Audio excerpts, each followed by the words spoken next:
All right. Hello, Doc, alcoholic addict, amongst other things, and welcome to another fantastic edition of Sober School. Oftentimes, talking to guys in the meetings and just listening, paying attention, my higher power tells me, okay, something sticks out to me. So, okay, that probably needs to be something I should be paying attention to, or maybe that's something I should talk on.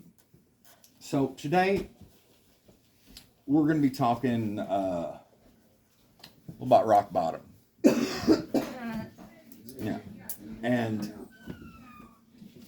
like, what it actually means. All right, so rock bottom isn't as bad as it can get. Like, you can absolutely, it can absolutely get worse. Basically, it's like using or drinking to try and handle things or numb yourself or for the feels. It works good for a while, or at least initially. But you think of it like, normally I would do a little diagram. Basically, it's like digging a hole. All right, because we're basically burning neurotransmitters faster than we can replenish them. So we're creating a deficit. We're creating a hole. And if you just dig a little hole, you can just step over it. It's not a big deal. Okay, and then that made it to the other side. All right. So then maybe dig the hole a little bit deeper. And okay, I can still step over that, and then a little bit deeper, and now I can still get over, but I got a running start. But ultimately, you reach this point where it doesn't matter how fast you run or how much of a head start you get.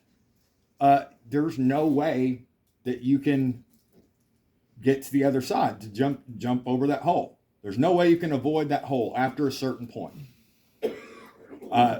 The only way to get across is to go through the hole, to transit past rock bottom.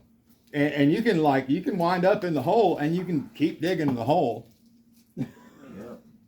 You can 100% just sit down in your hole and get more and more stuck and make the hole deeper and deeper. And oftentimes, you find yourself, as we've all have, in the bottom of this hole. Like, rock bottom isn't any one degree of depth. It is when we stop digging and decide, okay, I don't want to be in this hole anymore. And it's just like if you're on one mountaintop over here, and you're looking at a mountain on top over here. There's no way to get to the other mountaintop without going through the valley, and there's no way to get out of that hole, get to the other side of that hole without going through it. Rock bottom is not a competition. Like, everybody's rock bottom is. Fought for it though, ever. Yeah. I mean, in our suffering. Yeah. In our suffering. Yeah, like the what we feel in our hearts and in our heads when we hit rock bottom, when we finally decide to stop digging, is equally valid. You remember that scene from Half Baked, where it's like, you ever suck dick for marijuana? Yeah, I used to suck dick for coke. You ever suck dick for marijuana? Boo this man! Bob Saget. Yeah, Bob Saget. You know, hilarious, but it's that type shit. It doesn't matter what your rock bottom is. Like, the way being sick and tired of feeling sick and tired, being completely miserable, and just not wanting to do it anymore, doesn't matter where you're at or what you're doing when that occurs. That is exactly equal for every one of us. Like, you could be like rich and like, oh my God, my parents took away my allowance and I had to do my own laundry. And like, oh, this sucks. This is horrible.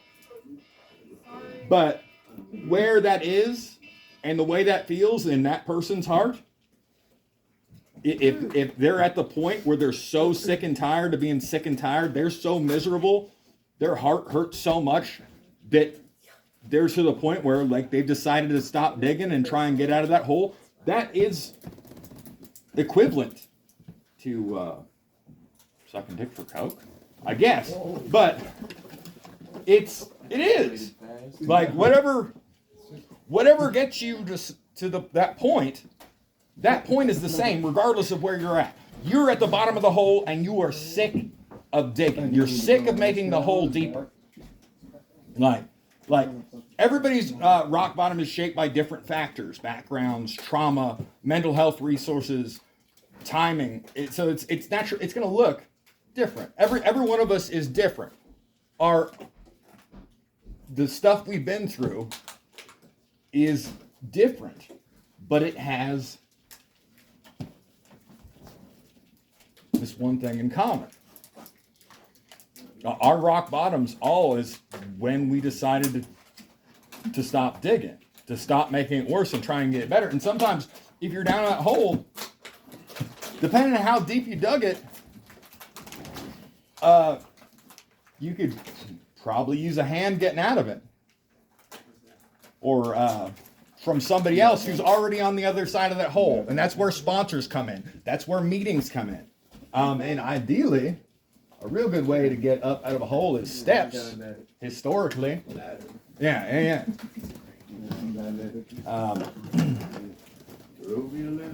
Yeah.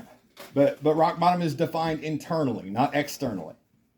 I'm sure we have all seen some really, really horrible shit.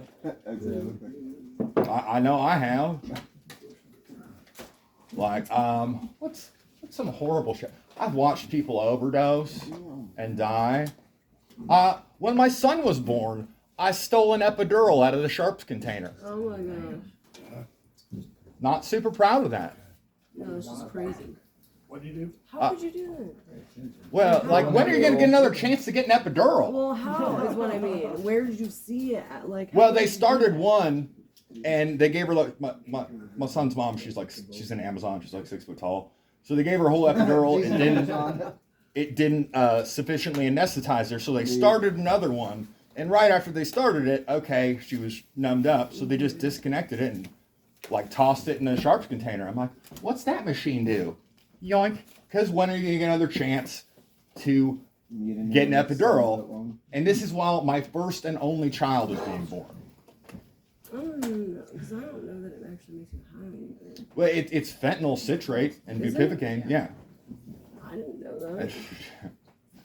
I don't think that was a placebo effect. No, I didn't. I didn't know that's what it was. That's crazy. Yeah. I did. Right, because you're still going through hell when you were doing it. If you're not having birth, then you do one of those motherfuckers that put it. Well, you kind of lose mobility, but we're not talking. I'm skirting war stories, but that was for me. That was horrible. That prompted me. Okay, I might need to change some things about my life, and hitting rock bottom, like waiting for a worse bottom can be dangerous. Like you don't have to wind up in prison.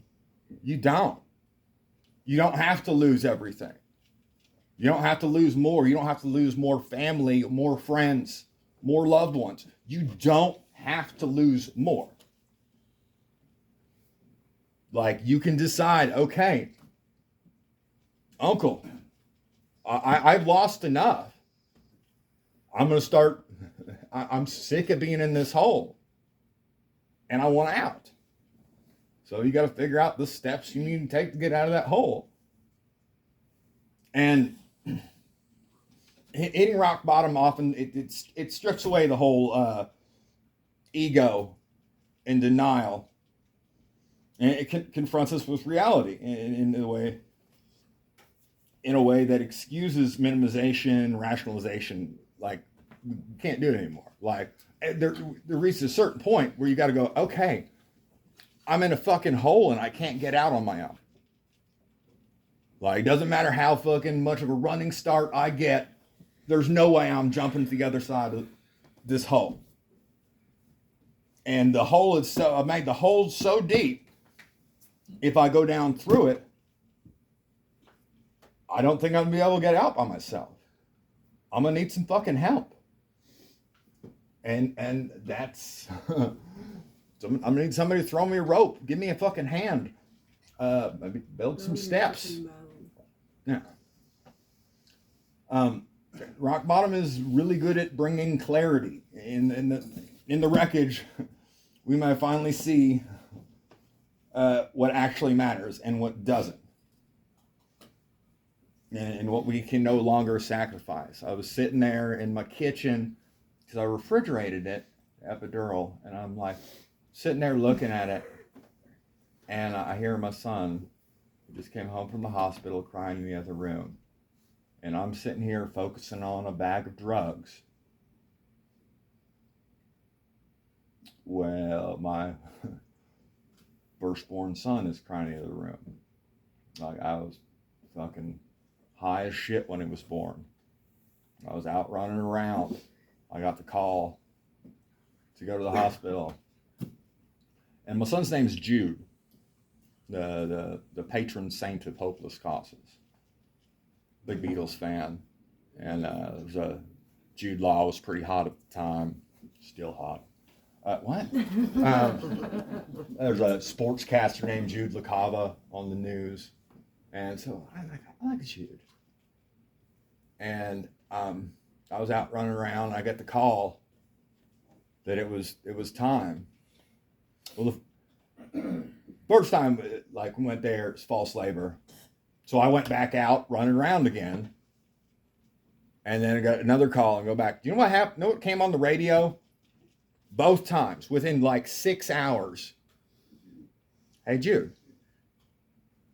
Like, what? Like, have you ever heard that? The great song you'll hear on the radio sometimes. Have you ever heard it like twice in the same day? Much less twice in the same 6 hours? And, in rock bottom it's real good. It has some positive benefits. Like, once you reach it, once you finally decide that you're done making the hole deeper, you've got nowhere to go but up. It's and like realizing that I don't want to be in a fucking hole anymore. I don't want to be miserable anymore. I don't want to be dependent on a substance or alcohol just to not feel not even feel good anymore. Just to not feel absolutely fucking horrible. I'm good on that. And the clarity that rock bottom provides us, you can't buy. Because if you're still like a functioning addict and you haven't lost, if you're still willing to lose more, and you're not tired of digging yet, you don't have that. That's a gift. That's a blessing that only rock bottom can give us. And rock bottom is really good at fostering humility, which is a prerequisite for this program. It's you have to humble yourself. You have to go, okay, yeah, I can't get out of this fucking hole by myself as much as I would like to. Like, I'm clawing at the sides and the hole's only getting bigger and I'm pulling dirt down on top of myself. And it reminds us that self-will alone hasn't worked. It doesn't matter, like, once we're in this hole, once the hole reaches a certain magnitude, okay, it doesn't matter how much, okay, I want to get out of this hole. Yeah, you're going to need fucking help.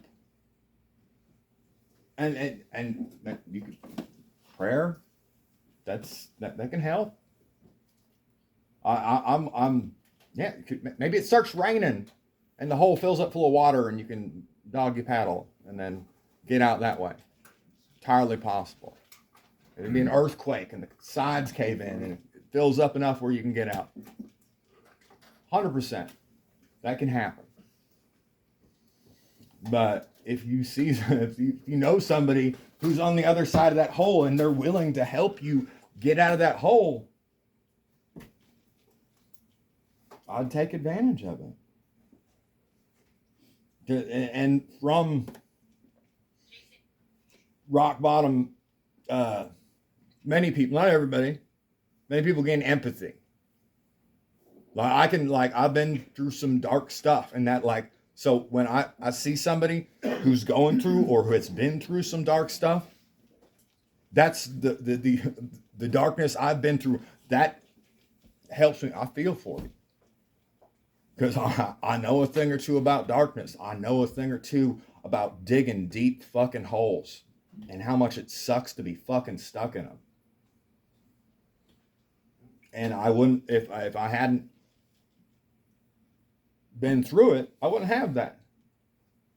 And I consider it a blessing. Like the gift of desperation.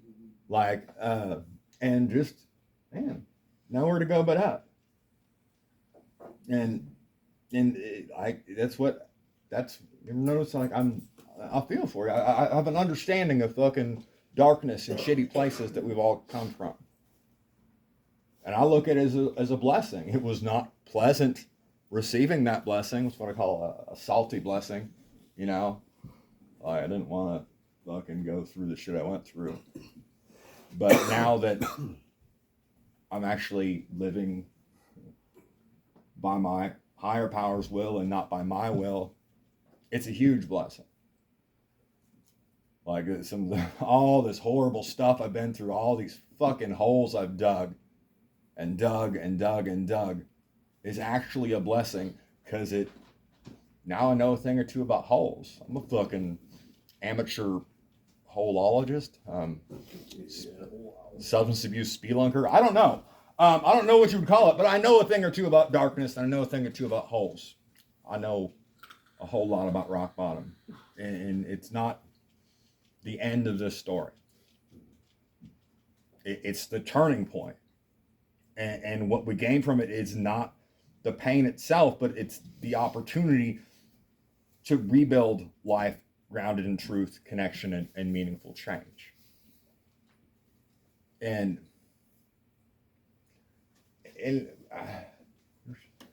it's hard, you know, because some of us like fucking digging. You know, the fucking dig, it's in my blood. Digging's all I've known. Spend your whole fucking life digging a fucking hole. And so when you're actually, even if you're not fucking actively digging it, but you're not on the right side of the hole, like, man, fucking digging sounds fucking, kind of stretch out, do a little digging, you know? And there's ways to go about it. Like, like, everyone in this room, if our mind set up, absolutely start digging again. We got to keep it in our mind, like, we fucking hold tight to how shitty it is being in that hole. Because I'm just going to go down for a minute, but it's literally a slippery slope, and you wind up in the very fucking, I'm just going to, like, maybe fucking hang out on the edge of the hole, you know, just like fucking dip my toe in a little bit. And then the fucking next thing you know, not fucking paying attention, the whole fucking side of the hole collapses, and you're back down in the fucking hole again. I mean, we got options. We got recovery and jails, institutions, and death. You know, I for one,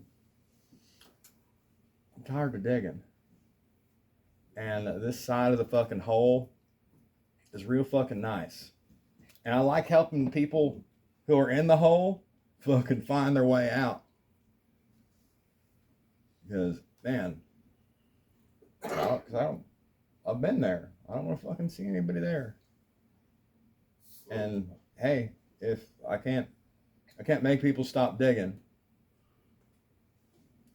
if I can just make sure, show them how nice it is on the other side, and if they're wanting to stop, give them a hand.